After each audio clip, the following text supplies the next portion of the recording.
Once upon a time in a sprawling digital metropolis, there was a brilliant software engineer named Alice. She was tasked with managing a complex web application for her company, which provided personalized recommendations to users around the globe. The application had grown immensely popular, but with great popularity came great challenges. Alice sat down to learn about pods, the heart of Kubernetes. She imagined a pod as a cozy, shared apartment where containers could live together.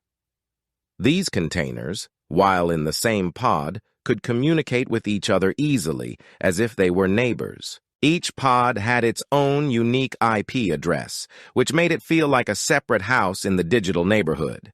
Pods could contain one or more containers, each assigned a specific role. For instance, one container might serve web pages, while another handled the application's database. They could work together efficiently, just like a well-coordinated team. Alice was fascinated by how Kubernetes treated pods. If a pod ever became unhealthy or crashed, Kubernetes would swiftly replace it with a new one.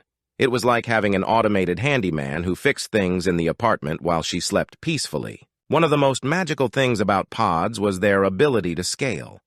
Alice could tell Kubernetes to create more replicas of a pod if the application needed to handle a higher number of users. It was like building additional floors in her apartment building whenever more people moved in. Kubernetes pods were also skilled at load balancing. When users flooded the application, Kubernetes made sure that traffic was distributed evenly among the pods. This ensured that no single pod was overwhelmed, like an elevator stopping at each floor to pick up passengers.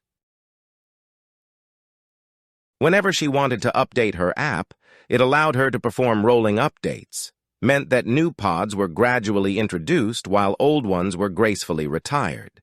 It was like renovating apartments one at a time without disrupting the entire building. Alice appreciated how Kubernetes made pods highly portable. She could create pods on her local development machine, and they would behave the same way when deployed in production. It was like having apartments that could be transported to different cities without changing their essence.